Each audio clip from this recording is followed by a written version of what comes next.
Fellow space travelers and humans alike, welcome to this corner of the galaxy. In today's tutorial I have something very special for you. It's a gas giant in Blender Cycles or Eevee. You're going to learn how to make it with a few quick steps. It's quite easy, quite a nice tutorial, and you'll learn a lot. So stay tuned and let's begin. If you guys want to support the Arganians Puzzle Box website, because I have a website now, it's called 3dprojectmasters.com. You can head on over and buy some of my projects for the price of a coffee, most of the time. So if you want to keep me drinking a healthy amount of coffee, then please feel free to support the channel. If not, you can always head on to Patreon, ArtStation, Gumroad, or on the Unreal Engine Marketplace, where most of my projects are available as well. But as I said, if you want to go directly, have a look at my website. Also, this particular project file is going to be on my Patreon, just so you know, so you can always get it from there. And lastly, without any more delays, I just want to say this project, this tutorial, everything is inspired by a user called Rai Hong. I'm going to put the link in the description for his Patreon and for his ArtStation. I definitely am recommending that you go and you look at this guy's content because he is spectacular. Go and become a Patreon and you get access to all of his files. They are exquisite. Just go and have a look. Trust me, you will love the work that he does. I mean, look at this gas giant. It's freaking awesome, right? Now, let's be honest. You guys know a tutorial is going to be good when we actually leave the default cube alive, right? That's a given, right? It has to be a good tutorial because we're going to let it live. So instead, we're going to just eliminate the light, the source of light, because we're going to probably use the sunlight instead. But with the cube selected over there, we will want to keep it in the scene, but we do want to open a new viewport in here because we need to start editing the material on the cube. So the first thing we want to do is make sure that we have a material, which we do. We're gonna probably call that gas giant just for the sake of it, just so we know that is the gas giant material. And then we are going to go up here and change this to a shader editor so we can start editing our shader. And this is using Blender 4.0, but this should work in theory and all the Blender versions up down to 3, so that shouldn't be an issue. Now that we have that, what I also want to do here is I want to press 0 on the keyboard to, change to my camera, like that. I want to select the camera, and in the camera sort of options in here, you will have a viewport display where you can do the pass part out to 100%, so you no longer see anything above, around, outside that camera. So once you do this as well, let's just Shift A, add a sun, like that. Put it somewhere in the scene and maybe tilt it to that side. And then also up here, we want to change to the shader, to the shading sort of viewport, like that. And what we also then want to do is address the world background. So what we're going to do is we're going to select over into here where it says world. We're going to put the strength of this to 0. And then we can actually disable all of the elements in there as well, just so we can just see our cube here, right? So we can select the cube and then we'll see its material. I'm going to press N to hide that, and now I have my material. Now, our entire sort of setup is going to be done versus a volume, right?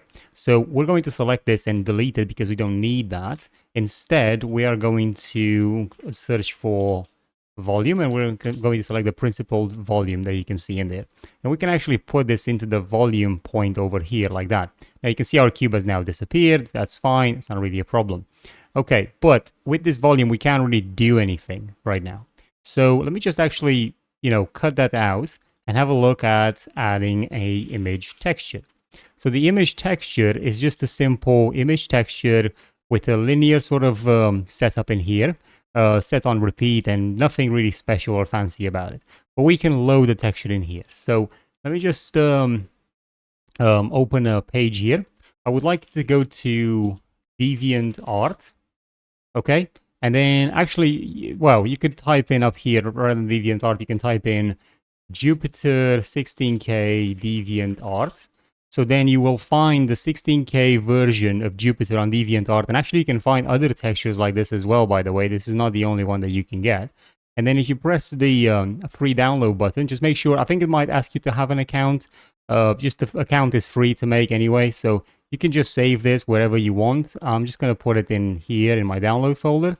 And once that's downloaded, I'm just going to extract it. I'm hoping you'll be quite okay with extracting it yourself. And as you can see, I have the texture over here. So this image texture I can press open. So I'm going to copy that, press open, paste it, and now I can select the texture. So this is going to load up that texture, right? And if I actually plug this texture into the surface, then the cube should load the texture. As you can see, it has, but it obviously doesn't look in the right way. There's distortion and so on, and it's not a sphere, let's be honest. So for us to fix that, some of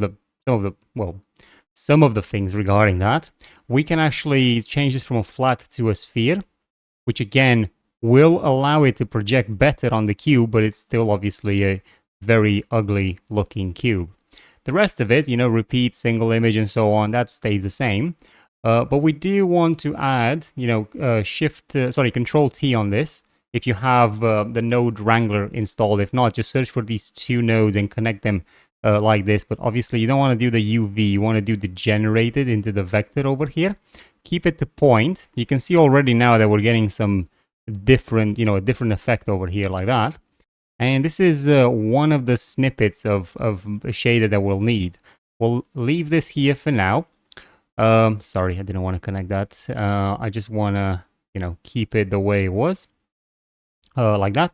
Now, one thing for this, it can actually go in the color of the principal volume, and you can put it in the volume of the cube.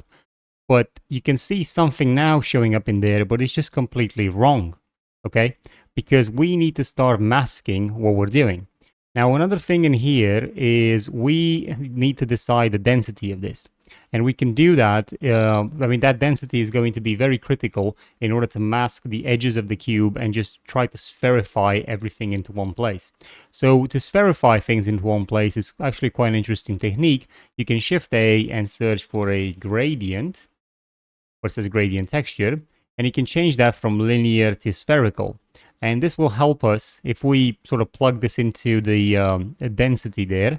It will help us to sort out that density, but it doesn't really have a value yet. So I'm just going to disconnect it for now, just so we can still have a display over here. I am going to search for a, sorry, not a multiply image. I keep forgetting that they've changed this. So what you need to do is search for a math node, like that, and then change this. Sorry, actually, is it a math node? No, we're trying to look for a multiply images. No, it's not that. Okay, I've got it. So basically we need to search for mix. Sorry about that. I just keep forgetting that they changed this like 3 point something. Anyway, change from float to a color. So we get the color over here like that. And we're actually going to start inputting some stuff in here, but the first thing we want to do is change this mix to a multiply, and you'll see in just a second why. But effectively, we are going to multiply between this texture, so we're going to put that in the B value there, and we are going to multiply between another texture coordinate, which is going to allow us to create the sphere effect. So I'm going to actually copy these two up here, but I'm going to change this from a generated to an object. It's actually quite a neat trick, this. And then we're going to put this into the color 2 over there, like that, in the A value, like that. And then we also, this factor, we're going to leave it like this for now, but we are going to change it in a bit. So then this particular result is going to go in the gradient, and the gradient itself can go in the density, like that. But unfortunately, it's not being clamped in any particular way. So that's where a color ramp, which is the most awesome tool in Blender ever, we're going to put that in there, leave it to linear, but we are going to bring this black, over here, and then this white over like that. And you can see as we do this, we are starting to see something in here. Not very defined yet, but quite, getting close to where we need. We're going to have to play around with some of these settings a bit. Now, one thing about this is running in Eevee. I am going to change it to cycles. And then after I change to cycles, because it's going to give me a better sort of outlook, I'm just going to go to sun over here and make sure that I actually put my light to maybe a 10, so we can actually see what we're doing, like that. Okay. And I'm going to go back to my cube, and also actually over here in the render settings, we do want to look at volumes and push this to, the viewport render to 0.01. Now this is going to give us the best sort of looking result, but it's also going to kill our performance. So you may want to leave that to a 0.1 for now, until we are actually ready to see the result. Okay, so with that done, we are going to have a look in here. And then over here into this factor, so we can sort of trim this down. As you can see, as we're doing this, we're actually allowing for the texture to drop down the intensity, and we're able to see a nicer sort of version here like that. Now, another problem that we've got is that this is still way too strong. So what I'm going to do is I am going to add an invert color over here, and I'm going to switch this over to 0 so we don't actually, this is allowing us to control more of that power of the texture as well.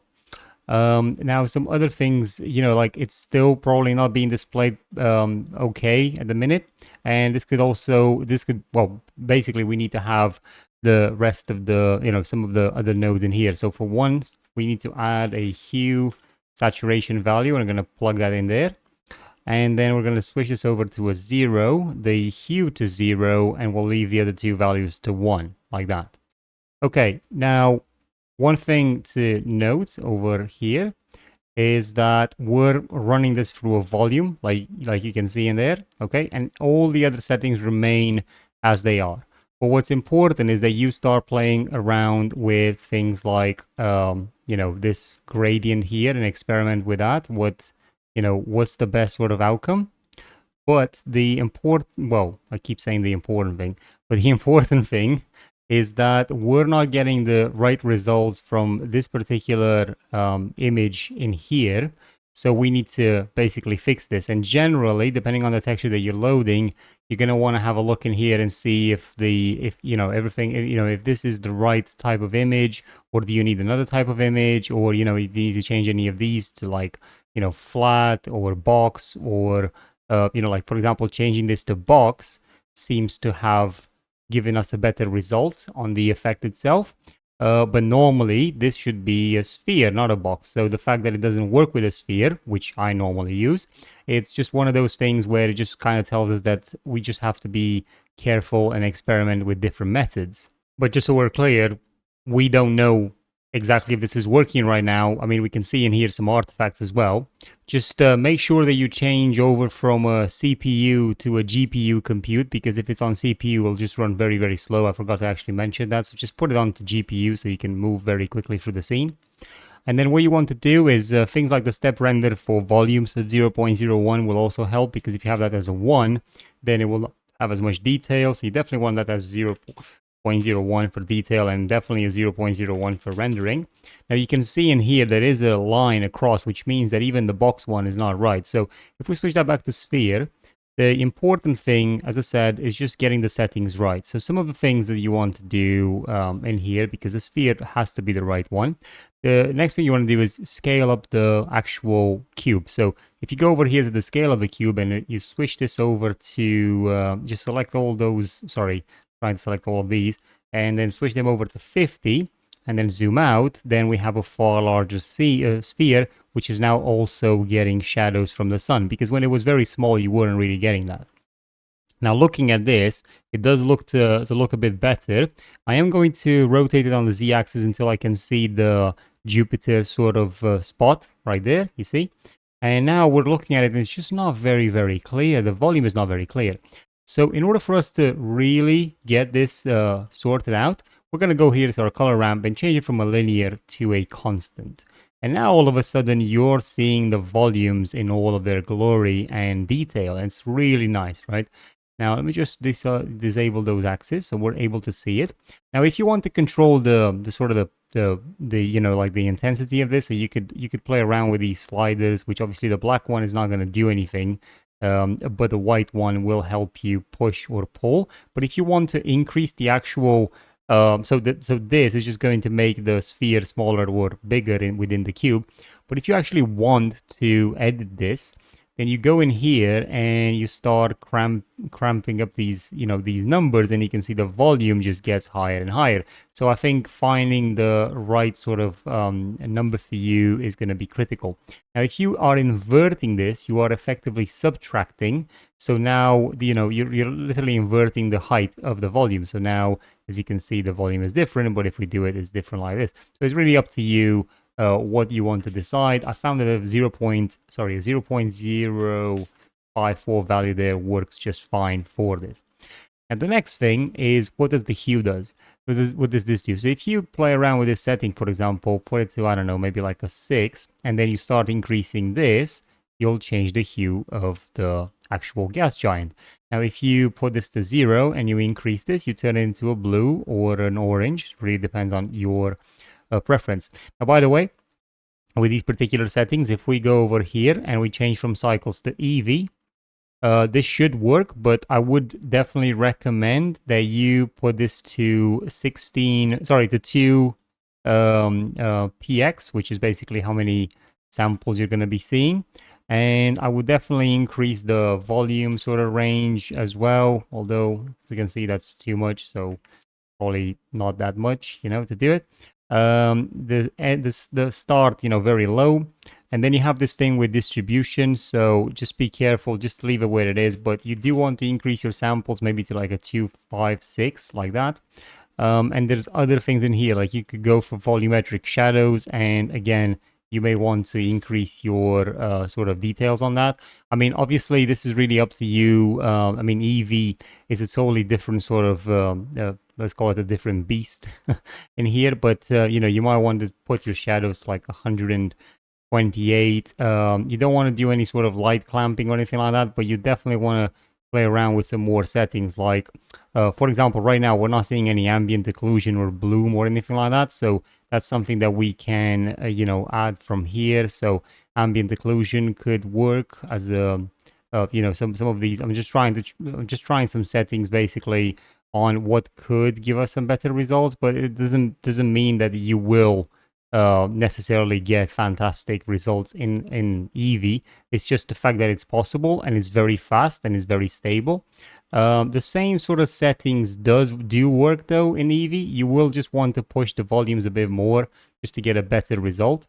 And then when you go in here, you've got like edge falling.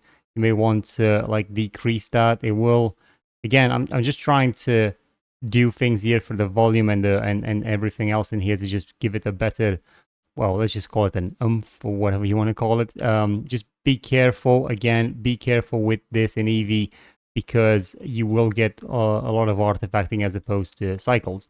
But if we switch back to cycles, let's have a look and see what else can be done here, because we currently do not have an atmosphere. So let's just fix that as well. Now, creating an atmosphere isn't as difficult as you might think. So what we're going to do, we can get this principal volume from here, and we're actually going to need the color ramp as well. So we're going to copy that and paste it over here.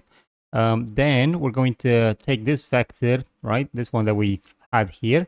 We can actually input that into another mapping actually. So let me just do that, delete it, and now I've got this mapping over here which I'm going to keep. I'm going to take this node over here and put into the vector down. Like that. Then the rest of the settings just stay the same. We're still using a spherical sort of option. We don't want to, we're going to do the linear one since we wanted it to look more fuzzy. And then we've got the volume, the principal volume in here, and we need to combine. So I'm going to add a shader over here and then combine these two together. And you can see now that this is overriding the other one completely, purely because of how much density we have going on. So this is when we want to start playing around with a setting, maybe, I don't know, something like that. It's always, I mean, your mileage may vary for sure. Something like that looks quite all right, gives it quite a nice look. But then you can go in here and start toying around with the color. So maybe something like that, or, whatever color floats your boat really with this. But, that works, maybe, something like that, yeah. So then, it's got like a pinkish tint, but the obviously we can make this green, we can make it blue, doesn't really matter.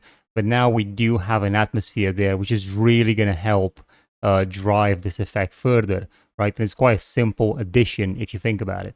Now, the other thing here is if we switch over to Eevee, you'll notice that this is also, this will be working in here as well. It's a bit more subtle for sure. And as I said to you, you definitely need to go in Eevee and have a look at just increasing the, you know, your amount of strength of the actual, you know, displacement of the volume. But then this also means that you will want to start playing around with this, you know, with this atmosphere for it to come out further. So that's something to consider.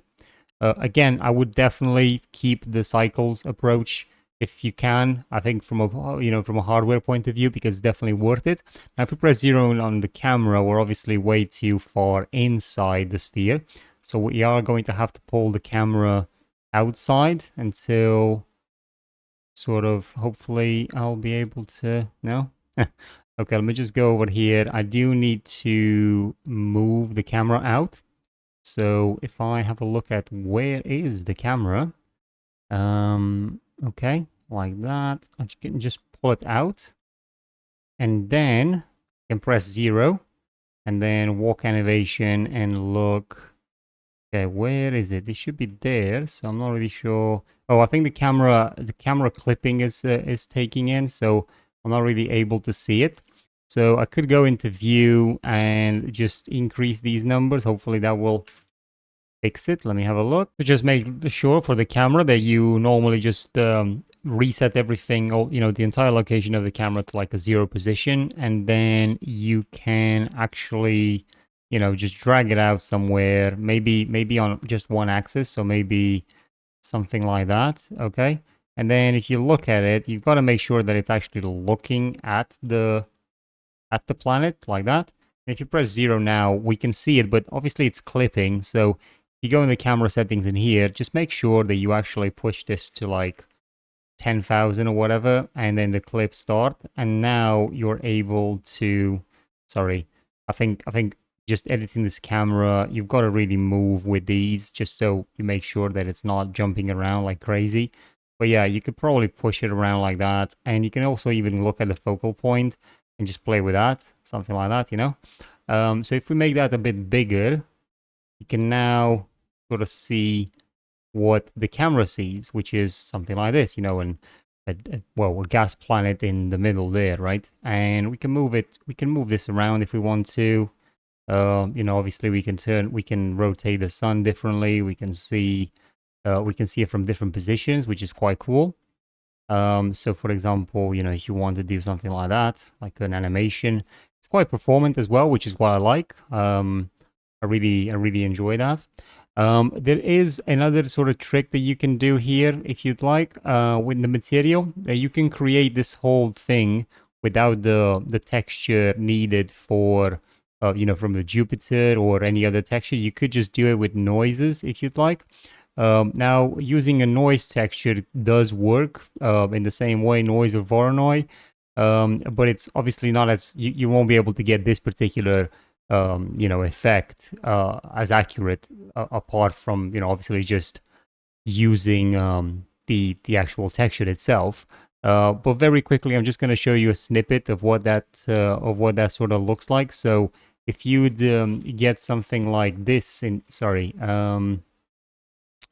Let me just, I'm going to try and replicate it very quickly and then show it to you just so you can see what that would look like. So very quickly to show you, so this is what we've got here. We've got a texture coordinate with the object in both mappings in here, and then this top mapping goes in the noise texture in here, and then this is going into the mix and into a Voronoi texture, which we can then, I would change this to like a Chebyshev version of that. And then you have to play around with these settings for sure. But in order to connect it into here, very roughly, let's say, now this texture, this color will take this place. And then it will also take this place, right? And you can see there what, you know, we've already created something very unique. As you can see, it's really cool. And well, in theory, that's about it really, because we now completely replace this, and this is now driving it. So when you're looking at this, you want to play with things like scale, or, you know, like for example, let's put this at about 10, and then we want to add some, you know, detail, because detail will help us have some really cool effects. And you can see it's actually casting shadow. I mean, it's really cool what this does as well. You may want to change the lacunarity on it as well. You can then blend between the noise and the noise and, you know, these mappings as well in here, although obviously this is going to affect some things as well. You may want to, I don't know, play around with this particular noise here. You're gonna have to play around with a lot of the settings in order to get some really cool effects if you want to experiment with it in that particular way. And you can also distort this noise, which is gonna, well, actually that's a bit, I guess it's a bit too much. But if you want to get closer to a Jupiter type of planet look, then yeah, sure, you could do that. I mean, at the end of the day, everything in nature is made with procedural noises. So don't feel threatened to use them. But I hope that's useful to you guys, and I hope you understand the process of what we've done here. It's really a blast, and I really appreciate the tutorial, the content of the tutorial that hope I'm saying his name right. Rai Hong has done. I really appreciate it, and I am looking forward to see what he does next. So hope you guys enjoyed it. Yeah. Now, I do hope you actually enjoyed that tutorial and you found it useful. Please leave a like, a comment, and a subscribe if you enjoyed the content. Please feel free to watch my other tutorials if you'd like. Remember to support Rai Hong. He is a fantastic creator as well. So yeah, I'll see you guys in the next tutorial.